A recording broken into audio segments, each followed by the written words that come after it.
everybody, this video should help you with the task which I've set for authors this week, which is to write your own little information text about a troll. So last week you had the task of doing some different activities around sentences.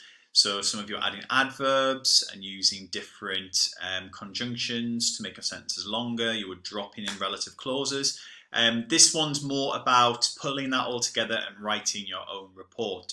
So a really good thing for you to do is to go back to the document with the text at the start, or listen to me reading it on YouTube and listen through and just get a feel for how the text sounds, because you're going to write your own version of it in this session. Okay, so I'm going to talk you through it. I've got a few things to show you that are going to help you, and then I'll let you get on to have a go at writing your own. Okay, where is my... There we go, lovely. So, the truth about trolls. This is when we're writing an information text about trolls. So the first thing you need to do is to create your own. So you have to draw your own troll, or you could find one on the internet. I've got one here that I found.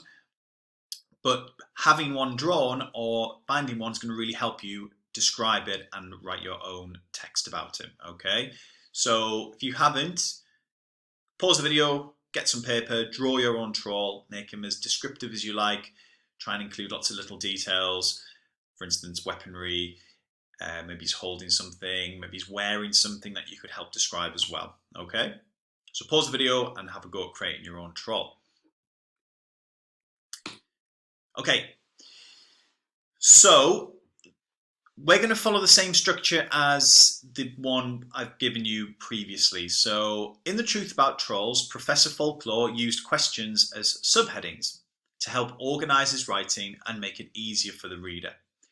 Here is the underlying structure for the Professor's information text about trolls. So we started with the heading, which was The Truth About Trolls.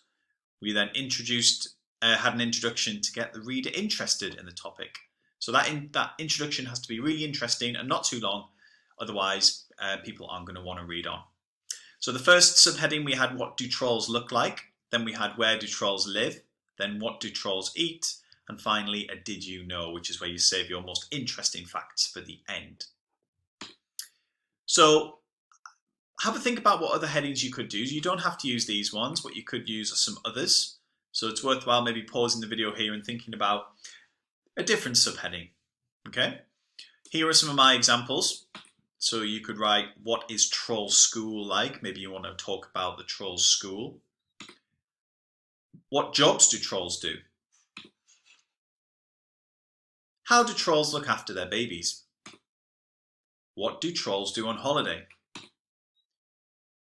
And what's in a troll's cave? You could do lots of writing about that, I bet. So once you've got your idea of what you want to write about, you can use what's called a boxing up plan to help you structure them. So here we've got our structure, which is the heading and the introduction. The next paragraph is what do trolls look like. The next paragraph is where do trolls live. The next paragraph is what do trolls eat. And the final paragraph is your did you know box. Don't forget though, you can change these subheadings to make them about your own ideas.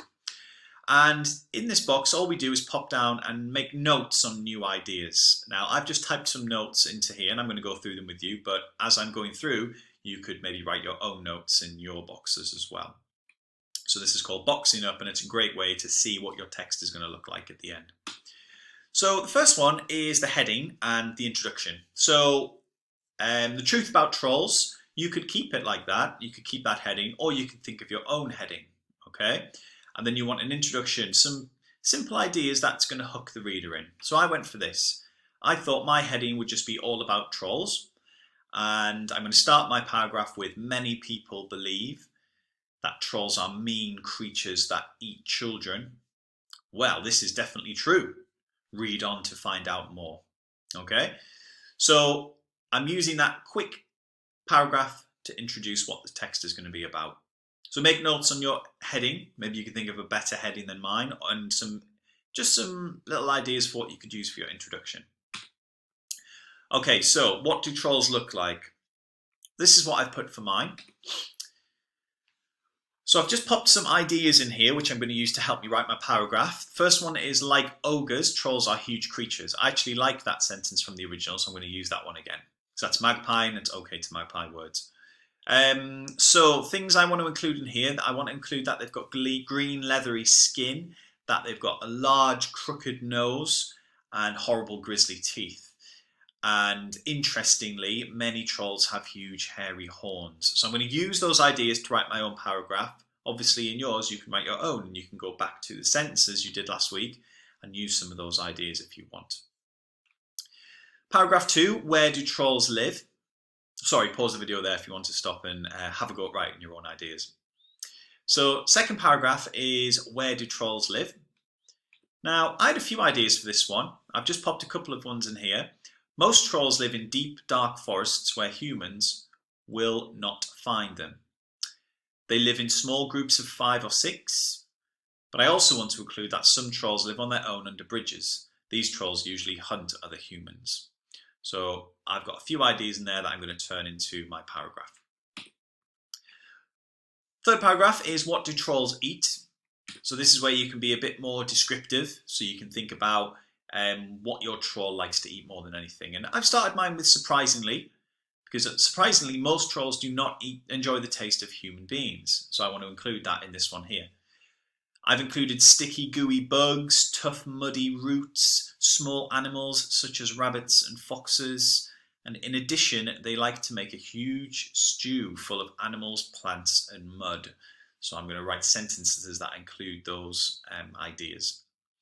And finally, did you know? I thought about some interesting facts I could include at the end. First is, amazingly, trolls love to go on holiday. Their favourite place to go is the beach, but only in winter when there are less humans. Also, trolls love doing jigsaw puzzles. In fact, trolls are very clever and can solve a 1,000-piece puzzle in under 1 hour, which is a lot shorter than what I've been taking to do my puzzles. So your last paragraph is, did you know? And it's just any little bits of extra information you want to include about your troll. Now do notice that I've been using some special words here to start my sentences, like surprisingly, amazingly, and also. Now they're going to be really important, and I'll come on to them now. So just going back, hopefully by going through those different sections you should have an idea of what you want to write about. So you can have that in front of you with a piece of paper that's blank, and you can start with your heading at the top, then you can write your introduction paragraph, miss a line, and put your first subheading, which will be, what do trolls look like?